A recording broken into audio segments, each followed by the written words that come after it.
جو موضوع تھا ہمارا وہ موضوع انشاءاللہ علماء بیان کرتے رہیں گے، لیکن آج ہمیں اس بات کی ضرورت ہے کہ جس موقع پہ آغا صاحب نے ہم سب کو اکٹھا کیا، بابا جی نے اس پہ بڑا خوبصورت فرمایا. آپ فرماتے ہیں اٹھ فریدا ستیا چہاڑو دے وچ مسیح، تو ستا رب جاگدا ڈاڈے نال تیری پری. اصل مسئلہ ہمارا کیا ہے؟ آپ دیکھیں جو دستور آقا نبی پاک تاجدار مدینہ امام الانبیاء نے ہمیں دیا، کبھی کسی نے اعلان کیا کہ میں نے فجر کی نماز میں عشاء پڑھانی ہے یا ظہر میں نے مغرب پڑھانی ہے؟ کسی نے اعلان نہیں کیا. سورج طلوع ہوتا ہے تو فجر کی اذانیں شروع ہوتی ہیں، سورج غروب ہوتا ہے تو عشاء کی اذانیں شروع ہو جاتی ہیں. پوری دنیا میں ایسا دستور دیا، نماز کی پابندی کا، زکوٰۃ کے مسائل، حج کا حکم، اپنے دوست احباب، اپنے بزرگوں، اپنی برادری کا خیال رکھنے کا. اس ملک میں اگر ضرورت ہے، جو حضرت میں سمجھتا ہوں، آپ سب میرے بزرگ ہیں، قابل احترام ہیں، اس درگاہ کا رجحان سا سگ ہوں کہ اس ملک میں ہمیں ضرورت ہے انصاف کی.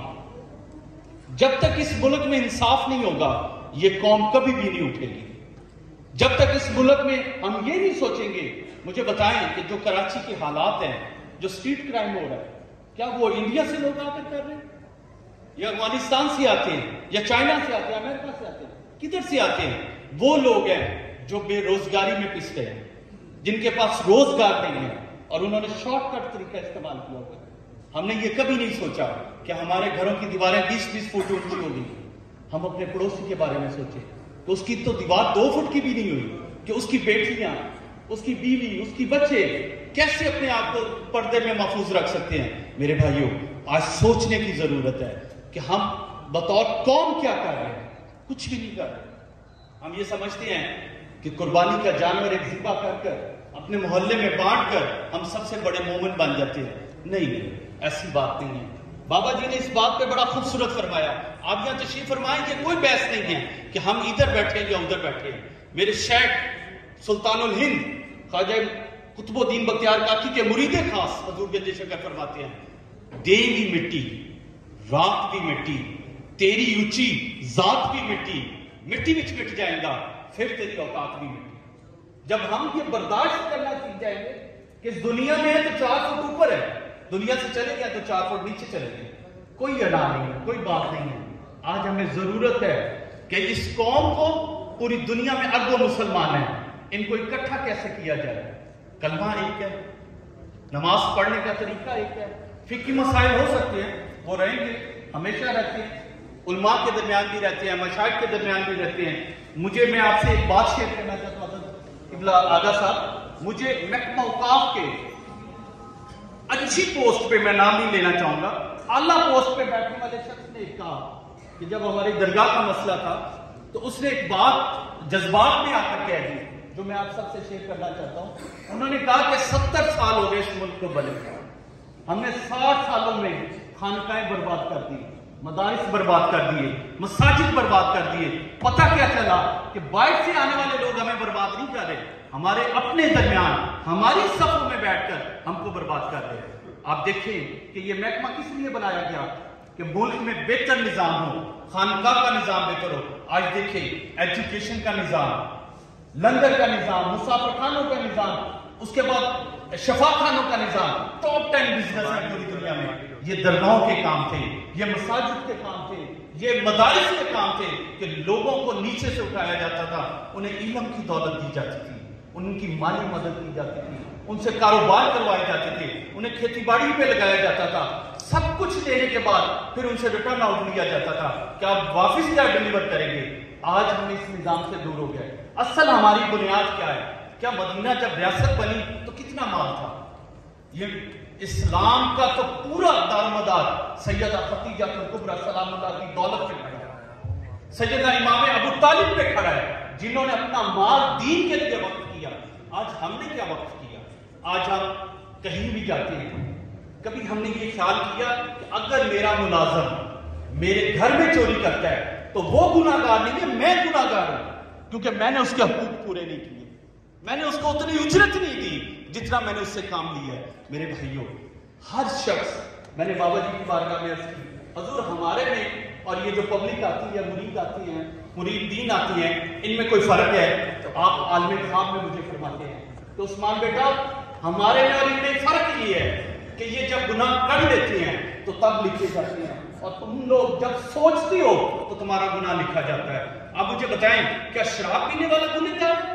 میرے حساب سے تو نہیں۔ میرے حساب سے کون گنہگار ہے؟ جس نے بنائی ہے، جو لے کر آیا ہے، جس نے بیچی ہے، جس نے پناہ دی ہے، جس نے پینے پہ مجبور کیا ہے، وہ سب سے پہلے گناہگار لوگ ہیں۔ میرے بھائیوں، جب تک اس معاشرے میں انصاف نہیں ہوگا تب تک یہ معاشرہ کبھی بھی نہیں اٹھے گا۔ دنیا کی کون سی چیز ہمارے پاس نہیں ہے؟ کلمے کی بنیاد پہ یہ ملک بنا، دستور حق ہم قائم نہیں کر سکے۔ آج 70 سال کے بعد بھی اللہ اور اس کے رسول کا دستور ہم قائم نہیں کر سکے۔ وہ کیسے قائم ہوگا؟ مشاہد کوشش کریں گے، آپ کوشش کریں گے۔ میرا اپنا ذمہ دار ہے، میں زمینوں میں فصل کاشت کرتے ہیں، اگر ہم پودے کو بہتر خوراک نہیں دیں گے، اس کو پروان چڑھنے کے لیے اس کی خدمت نہیں کریں گے، زہر ڈالیں گے، تو وہ پودے سوکھ جائیں گے، وہ نشوں میں چلے جائیں گے، وہ عیاشیوں میں چلے جائیں گے، وہ فحشیوں میں چلے جائیں گے۔ آج اس ملک میں ضرورت ہے کس چیز کی؟ کہ ہر انسان عہد کرے بابا جی کی اسی بات پہ، اٹھ فریدا ستیا جھاڑو دے وچ مسیح۔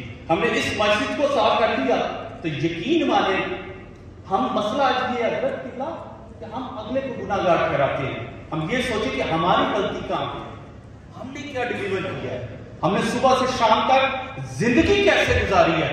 ہم نے اپنے علماء کو صدقہ اور خیرات پہ چھوڑ دیا ہے کہ کوئی بھی صدقہ ہے، خیرات ہے، آپ مسجد کو دے دیں، مدارس کو دے دیں۔ مجھے یہ بتائیں کیا صدقے کے پیسے سے قرآن پاک کا ہدیہ دیا جا سکتا ہے؟ نہیں دیا جا سکتا۔ آج ہم اپنی منتیں مختلف اداروں کو دے رہے ہیں، کیوں نہیں ہم اپنی مساجد کا خیال رکھتے؟ ہم کیوں نہیں اپنے بچوں کو دین حق پہ تعلیم دلوائیں؟ اور استادوں کی اجرت کیا ہونی چاہیے؟ مجھ سے حضرت لوگ سوال کرتے ہیں، میں کہتا ہوں جتنے پیسے آپ اپنے ٹیچروں کو دیتے ہیں بچوں کو دنیاوی تعلیم کے لیے، اتنے پیسے آپ اپنے علماء کو دیں۔ جب تک ہم اپنے آس پاس کے لوگوں کا خیال نہیں رکھیں گے، یقین مانیں یہ دنیا بہتر نہیں ہوگی، اسلام بہتر نہیں ہوگا، یہ قوم بہتر نہیں ہوگی۔ اور کرے گا کیسے؟ کہ بابا جی فرماتے ہیں کہ ہر انسان ایمانداری کے ساتھ زندگی گزارے۔ اس پہ آپ نے بڑا خوبصورت حضرت ایک شعر بیان فرمایا، ویک فریدا مٹی کھلی، ویک فریدا مٹی کھلی، مٹی اٹھے مٹی ڈلی، مٹی ہسے مٹی روے، انت مٹی مٹی ہوئے، نہ کر بندیا میری میری، نہ اے تیری نہ اے میری، چار دنوں دا میلا دنیا بعد وچ بنی مٹی دی ڈیری، نہ کر اتھے ہیرا پھیری۔ یہ لوگ آپ کا مال نہیں لوٹتے حضرت، یہ آپ کا ایمان لوٹ لیتے ہیں۔ آپ کا ایمان جب لوٹتا ہے تو دنیا بھی خراب ہو جاتی ہے اور آخرت بھی خراب ہو جاتی ہے۔ آپ فرماتے ہیں نہ کرتے ہیرا پھیری، مٹی نال نہ دھوکا کر، تو ہی مٹی او بھی مٹی، ذات پات دی گل نہ کر، ذات بھی مٹی تو بھی مٹی، ذات فقط اللہ دی چی، باقی سب مٹی مٹی۔ مٹی دیا بندیا کافی تیری بلے بلے، اج مٹی دے اتے بندیا کل مٹی دے چلے۔ میرے بھائیوں یہی حقیقت ہے۔ آج جن کے لیے میں سفر کر آیا، کیونکہ مشکل ہوتا ہے درگاہوں سے نکلنا، وہاں بیٹھ کر ایمانداری سے اگر ہم نے اپنی زندگی کو گزارا، یقین مانے ہماری بخشش پکی ہے۔ علامہ جواز نقوی صاحب کے لیے میں خود اس لیے آیا اتنے مشکل حالات میں کہ جہاں فوگ بھی تھی اور ٹریولنگ بھی مشکل تھی۔ کیوں آیا؟ کہ انہوں نے امت میں ایک بیداری کا چراغ روشن کیا ہے کہ 1400 سال گزر گئے لنگر کھاتے ہوئے، عزاداریاں کرتے ہوئے، مجلسیں سے سنتے ہوئے، لیکن کوئی ایک نہیں اٹھا جو وقت کے یزیدوں کو للکار سکے اور امام حسین کی طرح اپنی جان کو وقف کر سکے۔ آج کیا وجہ ہے کہ ہم دنیا سے پیچھے ہیں؟ سب سے زیادہ آبادی بھی ہماری مسلمانوں کی، اور دنیا میں امیر ترین لوگ بھی مسلمان، لیکن پھر بھی پیچھے۔ وجہ کیا؟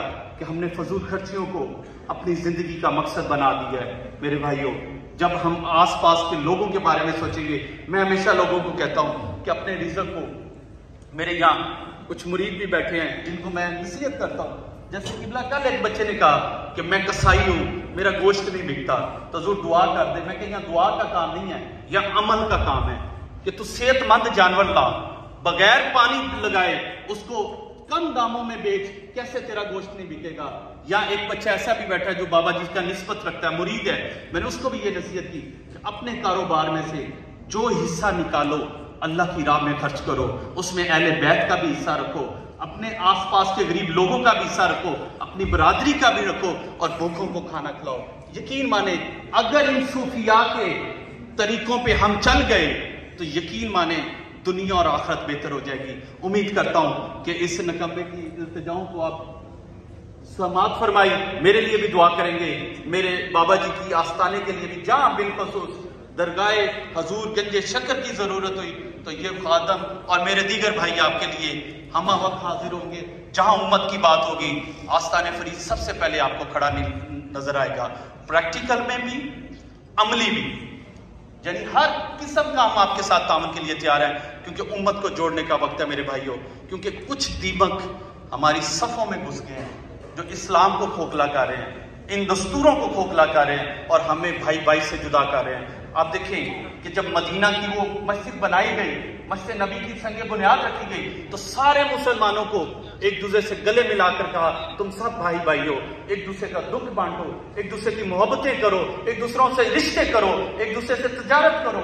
ہم آج اپنی انا کے پیچھے فکری اختلاف کو رکھیں، میں نہیں کہتا کہ آپ نہ رکھیں، لیکن محبت کا درس دیں، اور محبت کی زبان ایسی ہے کہ یقین مانے جہاں آپ چلائیں گے الحمدللہ چل جائے گی۔ او مالک